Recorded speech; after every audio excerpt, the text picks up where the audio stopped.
Today we will start chapter 3rd B part. Newton's first law of motion and inertia.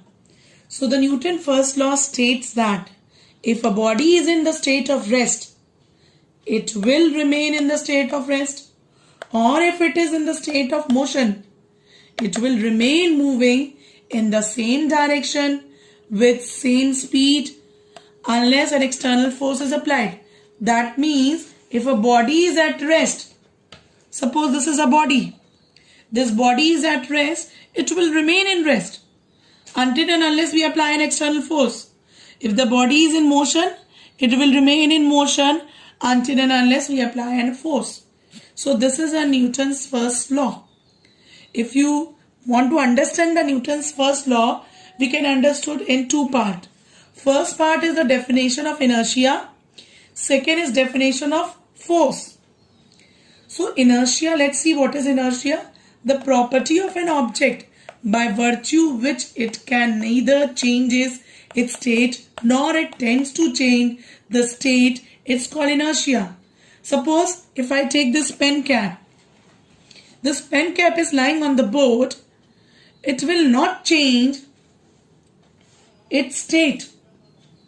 It will keep on lying on the table. It will be in the state of rest. That means the property of this object does not change its position or not try to change. So this property is known as the inertia. Now let's take the force. The Newton first law defines qualitative definition of force. Only quality discussion of force is done over here in the Newton's first law. So force is that external cause which tends to change the state of rest or state of motion of an object. That means if the object is at rest and if you apply a force, the body will come into the motion. Or if the body is in motion, when you apply a force, it will come to the rest. The next topic is inertia and mass. Inertia is directly proportional to the mass. If greater is the mass, greater will be the inertia. Lesser the mass, lesser will be the inertia. Now let's take one example. Suppose a cricket ball is more massive than a tennis ball. So cricket ball acquires much smaller velocity with tennis ball with which two balls are pushed with equal force for same duration. In case if you are moving with same velocity, it is more difficult to stop the cricket ball because its mass is more as compared to the tennis ball because its mass is less. So the inertia of cricket ball is more as compared to the inertia of tennis ball. There are two kinds of inertia. Inertia of rest, inertia of motion. Let's see inertia of rest. Inertia of rest means if a body is at rest, it will remain in rest until and unless we apply an external force. And inertia of motion means if a body is in motion, it will remain in motion until and unless we apply an external force. Let's see if we give reasons related to inertia of rest. Suppose if you are standing on a train and train suddenly start moving, the passenger standing in the train tends to fall backward. Suppose this is a passenger standing on the train. When the train suddenly starts, then the floor was at rest and the passenger was at rest. When the train suddenly starts, then the floor also comes into the motion and the lower part of the body of passenger comes into the motion. This lower part comes into the motion and upper parts remain at rest. Lower part is in contact with the floor. So the lower part will move forward. See, the lower part is moving. So the passenger upper part is remaining at the rest. So the passenger will fall backward due to inertia of rest. Let's take one more give reason. Suppose if you take a carpet which is hanging and if you beat it with the stick, the dust particle will fall. Why? When you are beating with this stick, the carpet, this particle comes into the carpet comes into the motion. This carpet comes into the motion, but the particle remain at rest. This particle will remain at rest, but the carpet will come into the motion. So what will happen? Due to gravity, this particle falls and the carpet remains into the motion. So this is one more example of inertia of rest, due to which the carpet's particle falls down. Let's take one more example on shaking branch of tree. Suppose this is a branch of tree. When you shake the branch of tree, the fruits fall. Let's see the reason behind it. The reason is that when you shake this branches of the tree, this branches comes into the motion. These are the branches, they come into the motion, but this fruit, it's remain at the rest. After moving, this fruit get detached with this branches, and due to gravity it falls down. Because of the gravity, this fruit fall down. The fruit remain at the rest. This is due to the inertia of rest. The fruit falls toward the ground due to gravity. Now in case of inertia of motion, let's give reason. Suppose when you are standing on the train, the passenger is standing on the moving train. This train is moving now.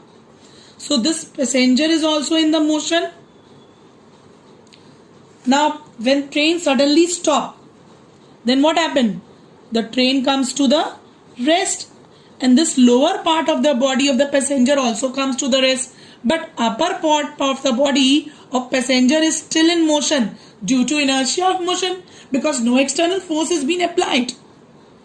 This lower part is attached to the floor. It's remain at rest, but upper part of the body is moving, is in motion. So that's why the passenger falls forward when the train suddenly stop. Now one more give reason.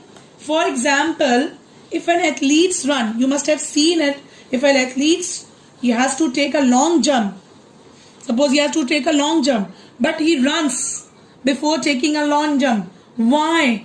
So that he comes into the state of motion and it becomes easier for him to take a long jump. Now third C part, linear momentum and Newton's second law of motion. Linear momentum is defined as product of mass and velocity of body. Linear momentum expression is equal to mass into velocity. Linear momentum is represented by small p. P is equal to mv. Linear momentum is a vector quantity. The SI unit of linear momentum is kg meter per second. CGS unit of linear momentum is gram centimeter per second. Now Newton's second law of motion.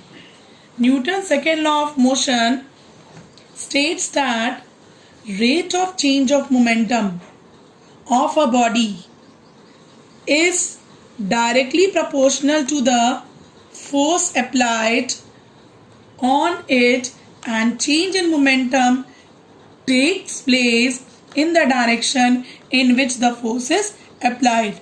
So rate of change of momentum is directly proportional to the force. Now we will do the proving of Newton's second law or derivation of the Newton's second law. Now Newton's second law of motion derivation.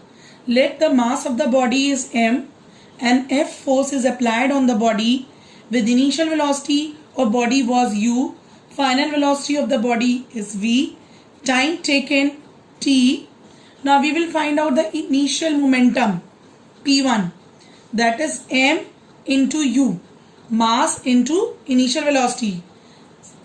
Final momentum p2, m into v, mass into final velocity. Now change in momentum is p2 minus p1, that is mv minus mu. You will take m common, so v minus u. This is your change in momentum. Now we will find rate of change in momentum, that is delta p upon delta t. So change in momentum is, just now we have calculated m in the bracket v minus u upon delta t. Now in the previous chapter, change in velocity upon time taken is the acceleration. So rate of change delta p upon delta t is equal to m into a, because acceleration is equal to change in velocity upon time. So instead of writing v minus u upon delta t, I have written a. So what is m into a? M into a is force. So Newton's second law, rate of change of momentum is directly proportional to the force applied in the direction. Now this is your Newton's second law derivation. Now the graph between acceleration and force. We know F is equal to ma, and if you take mass constant and draw the graph between acceleration and force, then it will be a straight line. That means acceleration is directly proportional to the force when mass is constant. Second graph, when nf is equal to ma, when acceleration is constant, that means acceleration is not changing, and you draw the graph between force and mass, then you will get a straight line. That means force is directly proportional to the mass. Third graph, when force is constant and you draw the graph between acceleration and mass, then the acceleration is inversely proportional to the mass, so you will get this kind of curve. Now we will do it. Find out the CGS and SI unit of the force. We know that F is equal to ma. The SI unit of force is Newton. So Newton is equal to mass is kg, kilogram, acceleration is meter per second square. The Newton symbol is written with capital N. So 1 Newton is equal to 1 kg meter per second square. Now how will you define 1 Newton? 1 Newton is that force when you apply a force on 1 kg body and it produces an acceleration of 1 meter per second square. Now let's do the CGS unit of force. The CGS unit of force is dyne. And in CGS, mass is measured in gram, acceleration is measured in centimeter per second square.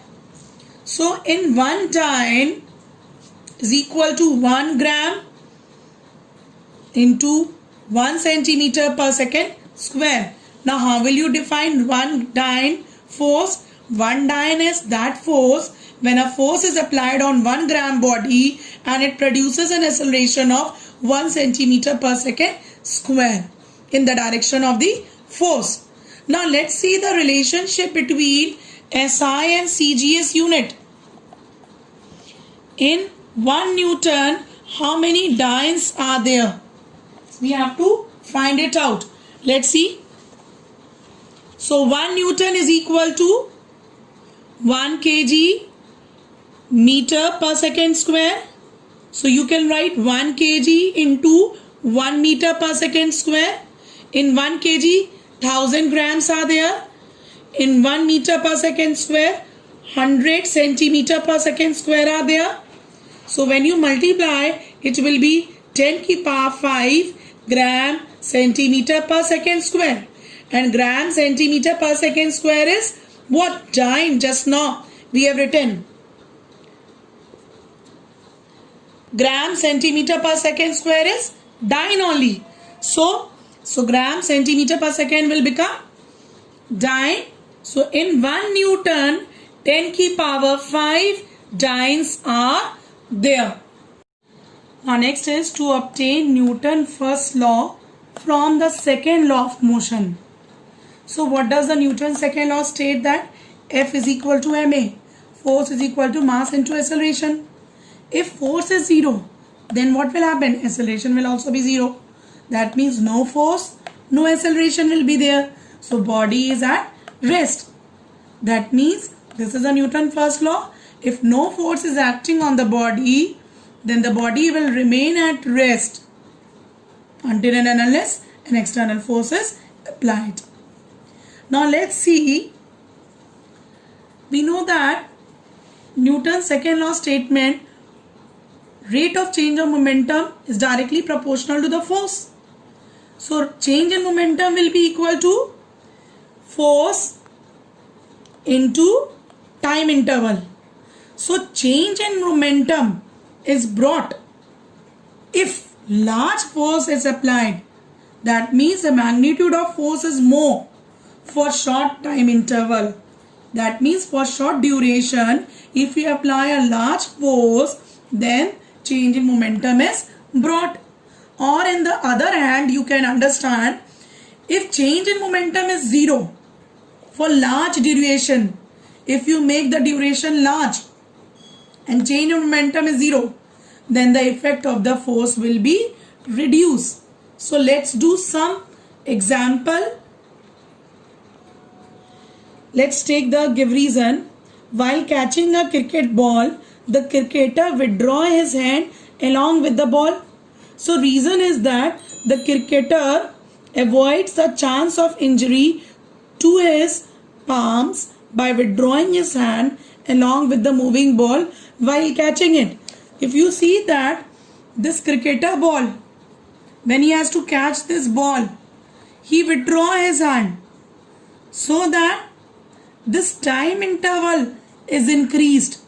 The time interval increases, so change in momentum will be very less and the effect of the force on his hand will reduce. So he will not get hurt.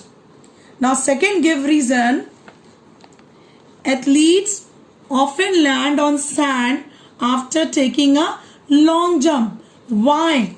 Why this athlete land on the sand? If he land on the hard floor, then what will happen? This time interval is very short. And short time interval, the force acting on his leg will be large magnitude and he will feel pain. So in order to reduce the pain, the sand is kept when the athlete is taking a long jump so that his leg sinks to a greater depth in the sand and time duration increases. When the time duration increases, so the force will be reduced on his leg or on his feet. So he will not feel the pain. Suppose if you throw a glass, when a glass vessel falls on the hard floor, they break. But they do not break when they fall on the carpet. Carpet, why? Because when they are falling on the carpet, the time interval is increased and time interval duration has increased. So the force acting on the glass reduces, due to which it does not break when it falls on the carpet. And while falling on the hard floor, the time interval duration is very small. So the force acting on the glass is more. That's why the glass vessel break when it falls on the floor. Newton's third law of motion. It states that For every action, there is equal and opposite reaction. So let's take example. Suppose this block is lying on the tabletop. The weight of the block is acting vertically downward. So weight is the action. And the reaction force is acting vertically upward. This action and reaction will be equal but opposite in direction. Now let us take the example of rocket. In a rocket, fuel is burnt at high pressure and temperature. So the gases come out through the nozzle with high force. So this force on the gases is an action, and the reactionary force on the rocket which makes the rocket move upward. So this is a reaction. This action and reaction will be equal but they are in opposite direction. Let's take one more example. When we walk on the floor, so we are pushing the floor backward. This is an action, and the floor is pushing us forward. This is a reaction. So these are the example of the Newton's third law of motion.